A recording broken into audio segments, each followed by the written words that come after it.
The changes currently affecting the world are more profound than anything it has experienced for over a century. The conflict in Ukraine has created a humanitarian crisis, threatening global energy supplies and food security. European governments are increasing their military spending, even as people are taking to the streets to protest the high cost of living and the erosion of their rights. Washington is adding fuel to the Ukrainian fire while playing a similar game in the Asia-Pacific region. It's selling weapons to Taiwan, China, forming military alliances, fomenting political confrontation, and initiating trade and technology wars for the sole purpose of containing China. Around the world, regions are facing growing challenges. Can humanity find a way out of its current predicament? Can a new form of human civilization be built? To find the answers, we need to reflect on history.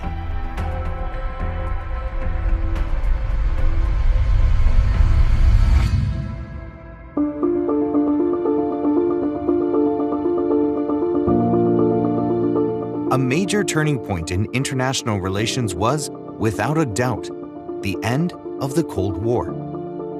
American political scientist Francis Fukuyama, in The End of History, stated that we have reached the end point of mankind's ideological evolution, and that Western liberal democracy had become the final form of human government.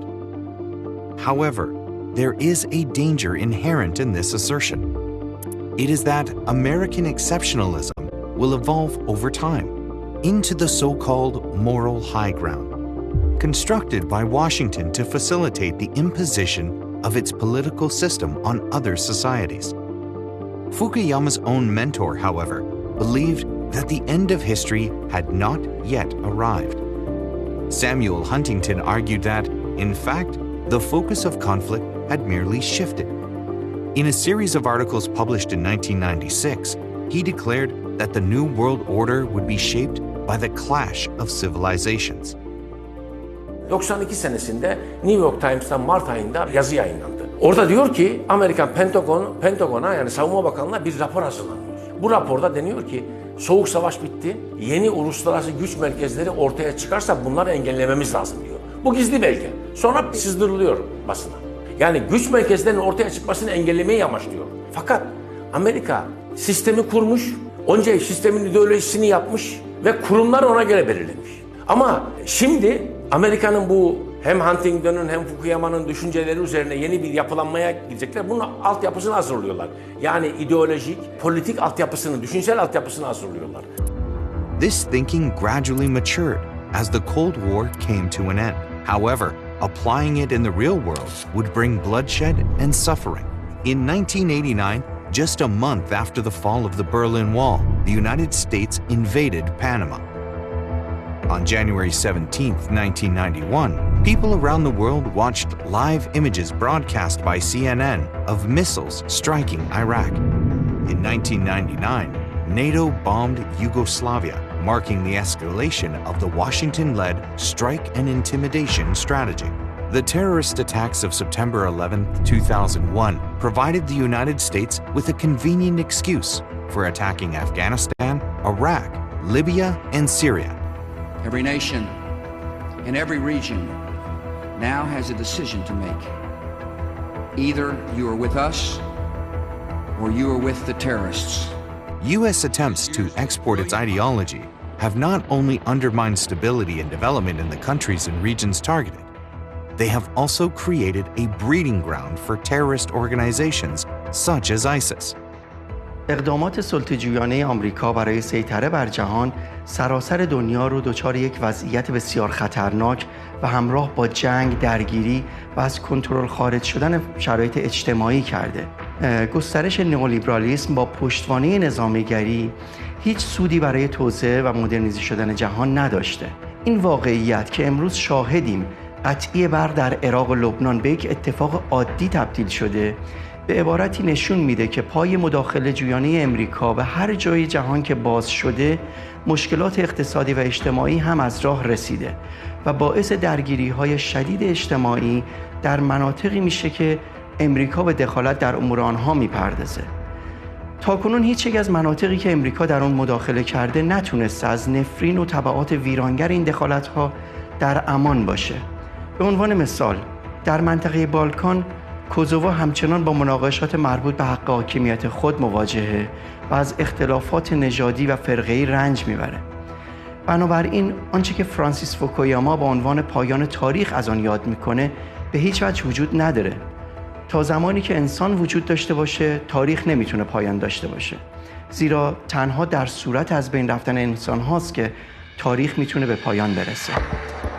The US, through its aggression, has only succeeded in tarnishing its own image.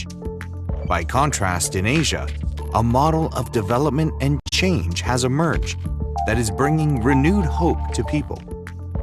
The inclusive and peaceful nature of Chinese civilization is offering a fresh alternative for improving international relations. In the late 1970s, drawing on its 5,000 years of civilization, China embarked on a unique development path. In the course of the next 40 years, China's economy expanded 40-fold, an achievement described by experts as a miracle. In 2013, Beijing proposed the Belt and Road Initiative.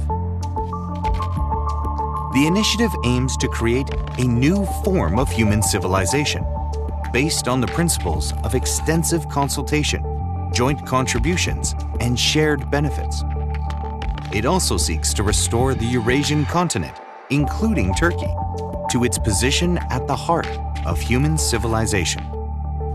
Around the world, numerous countries and regions have reaped the benefits of China's transformation. In 2014, the BRICS countries established the new development bank.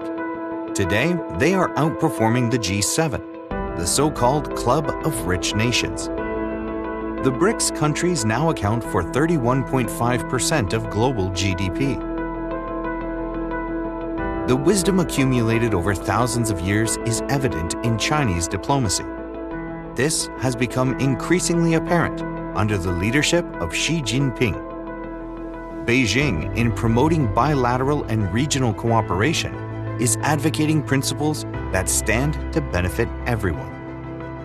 Xi Jinping believes that long-standing and complex global issues can be tackled by reforming the existing system of global governance and adopting new approaches. Amerika şunu hesap ediyordu. Ben yine 2. Dünya Savaşı'nın sonrası gibi ortada bir güç görünmüyor. Çin'de görünmüyor, Sovyetler görünmüyor. Yeltsin görevde. Çin'de henüz toparlanmamış 90'lı yılların başları.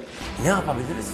Yeniden biz ideolojilerimizi belirleyelim ve biz o ideolojilere yeniden uluslararası sistemin kurumlarını oluşturalım. Fakat buna 2000'li yıllara gelince 2000'in başlarında hem Çin hem de Rusya Federasyonu'nda Putin buna karşı çıktı. Dediler ki uluslararası kurumları oluşturalım, bir araya gelelim, bu kurumların içini beraber dolduralım. Amerika'nın hesabı o değildi. Benim ideolojimle o kurumları ben doldururum diyordu. Öyle olmadı işte. In 2021, at the United Nations General Assembly, China's president became the first world leader to propose a global development initiative. Over the past decade, China has more than quadrupled its investment in multilateral development institutions. China's proposal was timely. The COVID-19 pandemic, the global wealth imbalance, and trade wars launched by the US, among other factors, were severely hindering the poorer countries' development. Among 8 areas prioritized by the Global Development Initiative are poverty alleviation and food security. The level of interest shown by the international community for this initiative was far greater than expected. At the UN, more than 60 countries have joined the group of friends of the Global Development Initiative. The Atlantic Council, a US-sponsored think tank, has expressed concern that China has gained discourse power on development. China's initiative fully accords with the United Nations 2030 Agenda of Sustainable Development. In 2022, China also proposed the Global Security Initiative. Tested and proven in the Middle East, it has already facilitated reconciliation between Saudi Arabia and Iran and opened the door to negotiations on the situation in Yemen. Senior U.S. diplomats, including Henry Kissinger, have acknowledged the potential of this initiative for resolving the Ukraine crisis.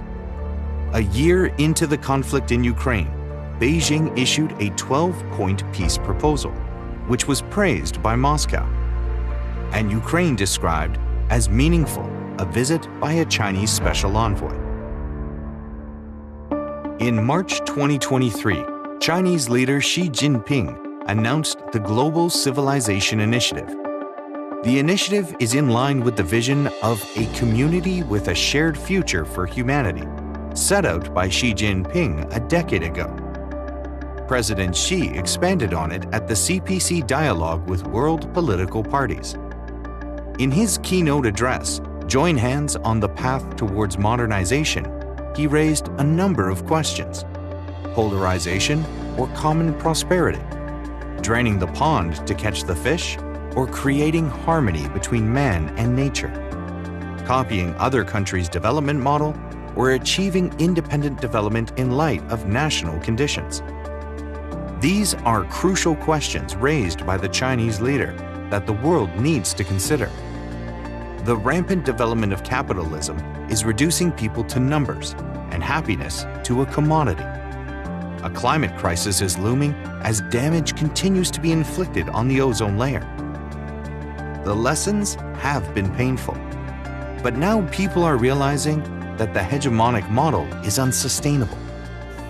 असल में China की जो तरक्की को समझने के लिए सही मानों में हमें चीनी तहजीब के तनाज़ुर में चीन की तरक्की को समझना चाहिए। 1970 की दहाई से चीन ने चीनी दानिश और हिकमत के तहत जो है वो तरक्की की है और जदीद कारी हासिल की है। और इस दौरान सबसे एक अहम बात ये रही कि जो आप कह सकते हैं कि जो चीनी जदीद कारी है इसकी अपनी एक समत है, अपना एक रास्ता है। और इसमें जो सबसे अहम चीज़ है कि चीन ने जो अफरादी क़ुव्वत है, जो चीन की अफरादी क़ुव्वत है उसको तरक्की दी है, उसके बलबूते पर तरक्की की। और सबसे अहम बात ये भी है कि जो अमरीकी बालादस्ती थी या अमरीकी अजारादारी थी, चीन ने उसको भी तोड़ा है और अपना एक नया तरक्याती नमूना जो है वो तख्लीक दिया है। और ये बड़ी खूबी है कि चीन का ये जो तरक्याती नमूना है इसमें जो तमाम मतनव्वे तहजीबें हैं उनकी खुसूसियात भी शामिल हैं जो इसे अमेरिका से काफ़ी हद तक अलग करता है। और अब देखना यह है कि मुस्तकबिल में चीन जो है कैसे इस तरक्याती मॉडल को आगे बढ़ाता है और दुनिया इससे कैसे फ़ायदा उठाती है। The Chinese initiatives respect the diversity of world civilizations, promote shared human values, and champion cultural inheritance and innovation. The process by which China is building a modern civilization may change how countries interact with each other.